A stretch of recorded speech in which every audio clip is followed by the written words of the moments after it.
Good morning, good afternoon, good evening, wherever you are in the world. It's Tony from Safe Haven. It's a little chilly out, but I decided to just hang outside for a while because I'm always recording in the car.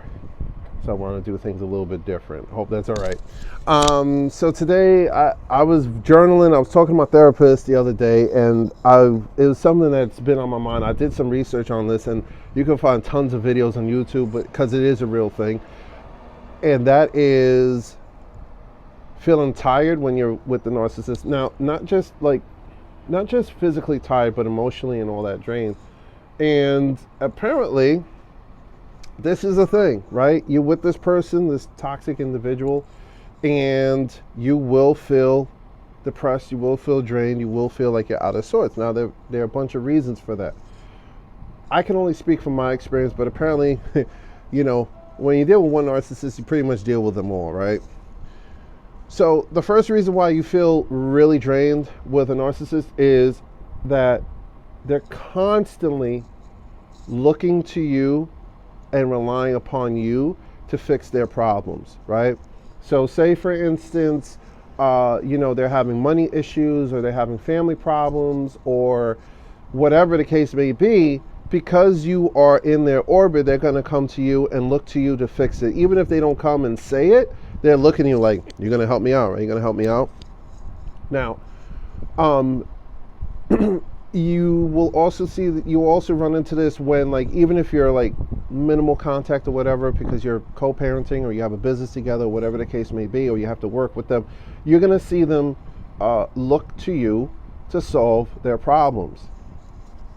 And when you're so busy trying to solve your own problems and you got to solve somebody else's, or you constantly got to be there to listen to them as they're going on and on about, this and that, and this and that, and I lost money on this, or I'm working with that, and this and that, and the third, that tires you out, right?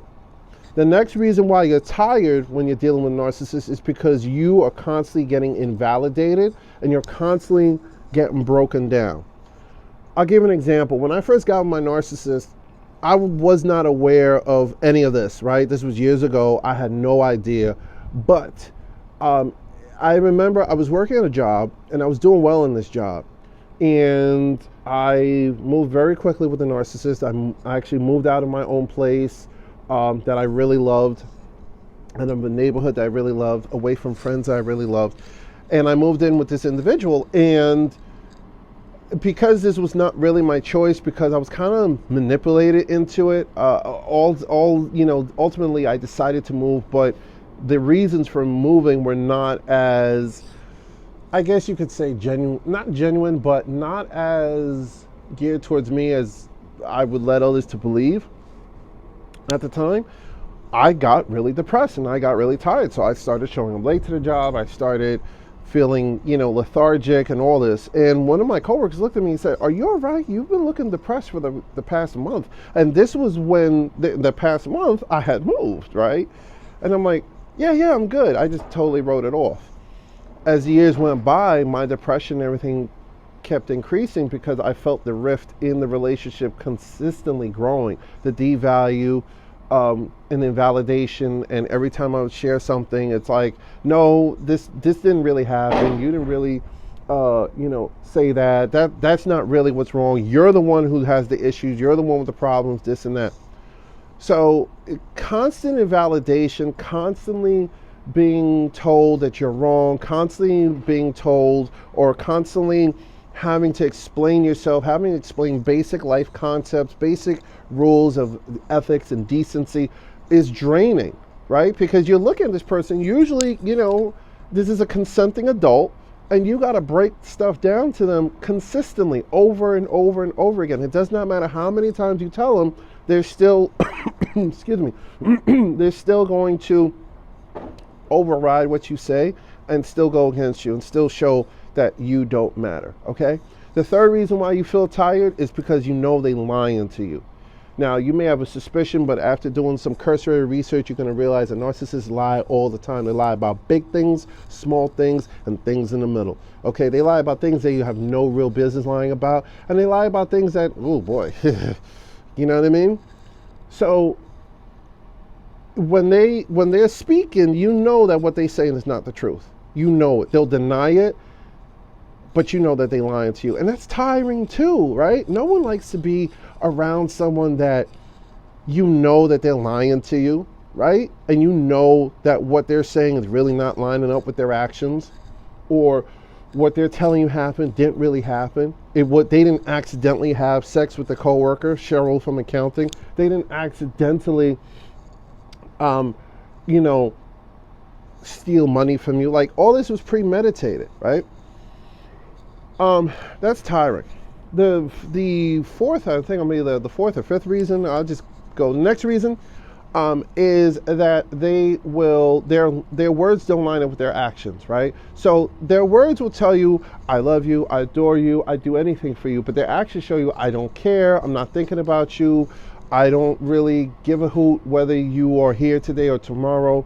I'm not gonna, check in and checking how you're doing. I'm not going to care. I'm not going to ask anything about you. I'm just going to talk about me. But my words are going to say, I'm here for you. I never intended to hurt you, but yet they do, right? They say that they don't intend to break your heart, yet they do. They don't intend to lie, yet they do, right? That's tiring, because you are with somebody whose actions don't line up with their words. It's better to be by yourself living in a cave than to deal with somebody who you cannot trust, whose words do not line up with their actions, period.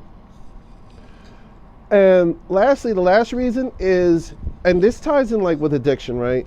I know a while back I talked about dopamine detox, and we've talked about how, when you're in a relationship with a narcissist, they'll give you just enough, they'll give you some scraps to give you a real good high, which is sort of like, not sort of like, but it is known as like, building a trauma bond, breadcrumbing, etc., right? And they'll give you just enough attention, affection, sex, whatever, validation, just enough to make you feel like, okay, maybe this is it. Maybe they're learning. Maybe we can build something. Maybe this time around they've changed. And then they go right back to doing the same thing before. They're invalidating you. They're gaslighting you. They're doing things that show you they have no regard for you. They'll tell you one day, I want to be with you. The next day they'll hit you with the, I'm confused, I don't know, maybe we're going too fast, right? They'll hit you with the, I love you, the only one, and then they'll talk about like, well, I actually have feelings for Cheryl from accounting.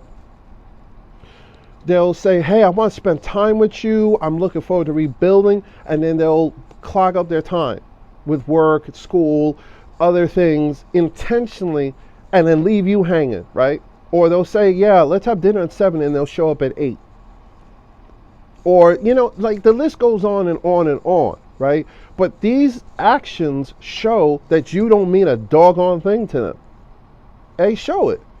And they get, they don't care. Like, I know a lot of people say, well, they got a high off of your supply, whatever. Maybe not. But at the end of the day, they don't care. They do what's best for them and how they operate, right? They don't see that they're hurting you. They don't care. It doesn't acknowledge, it doesn't compute, nothing. So here you are being a normal, responsible person. You're looking for a reciprocation.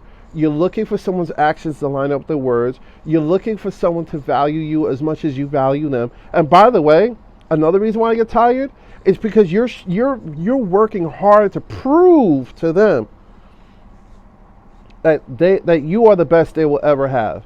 And you're working hard to prove to them that you love them, that you're willing to be there for them, and that you're willing to do whatever it takes to build them up. And here's the thing, they don't care.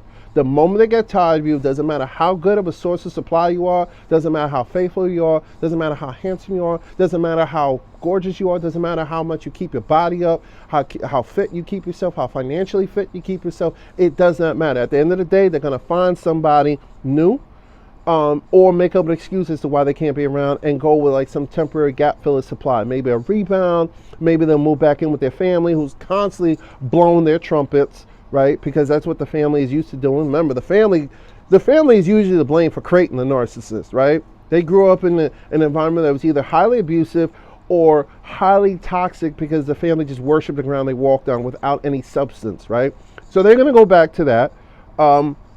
They'll go back to their, with their friends who constantly blowing their trumpet. Usually their friends don't really understand what's going on because they've been charmed, they've been seduced, they've been told like, oh, I'm this amazing person, and oh, my ex was this and that. Like, and they're going along with it, right? They don't know what's going on.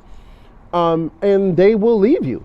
Period. They will leave you. They'll come back, of course. They always come back. They always look to see what you're doing. They always look to see, oh, yeah, I was just thinking about you. I was in your area. I was wondering what's going on with you. Or they'll, try to get back into your orbit so you can snag them back in. So they don't have to say, well, yeah, I was trying to reach out to them. They just want to act like, oh, well, yeah, no, it just happened. No, but everything they're doing is premeditated. Everything they do is pretty much, contemplated. So, that being said, so yeah, those are the reasons why you feel tired. And here's how to get untired. This is something I had to learn for myself. This is something I remind myself. Self-parenting. Telling yourself or reminding yourself, A, these people will never change. B, these people do not love you. C, these people do not love anybody else. D, these people do not love themselves. And E, it does not matter what and how much you do for them. They will never, ever, ever wake up and realize what a good person you are, what they had in you, and how they should stop the nonsense and get right with you. They will never. So anytime you miss them, anytime you feel like, oh man, I just want to pick up the phone call for them or whatever. This is something I have to remind myself too, because I've fallen prey to the Hoovers. I've fallen prey to the epiphanies, the apologies, all that. The I'm willing to change, and then boom, next day, same hour, stuff is going right back to how it was, right? You just got to remind yourself and self-parent yourself intentionally. Listen, I'm not going to let these people take up mental space rent-free. I'm not going to give in to the thinking about, well, they generally don't value me, but the times that they do, they stroked my hair when I was sitting, in front of them at the kitchen table, or, they paid one bill of mine in all the 18 years we were together, or, they told me they loved me when we first met, stuff like that, just push it out of your mind. These people, at the core of it, only care about themselves, and they only care about what they can get from you. So if they have to cajole you or show you that they, oh yeah, maybe I want to be in a relationship with you, or maybe I want to be there for you, it's because you're providing them something. Now, if they got married to you, or if they, acting like they're in a monogamous relationship with you, guarantee, number one, they're still looking outside the door, and number two, they just with you as long as they're getting their fix, whether it's attention, supply, whether it's somebody else, telling them, oh my God, you lucked out, you got a great guy, you got a great gal, this and that and third. That's all they care about, because once they are done with that, they're out the door. Please try to go low contact, self-parent yourself, remind yourself that you are a beast. You don't need these individuals in your life to validate you. They're never going to validate you because they can't even validate themselves. Who goes around hurting good people? Who goes around lying to good people? Who goes around taking love from good people and throwing it on the ground? Jerks. That's who. And that's who they are. So listen, don't you worry about it. You keep focusing on yourself. You keep growing in life. You be awesome. In life, you're either going through it or growing through it. I hope this video helps you to grow through it. Be blessed, y'all.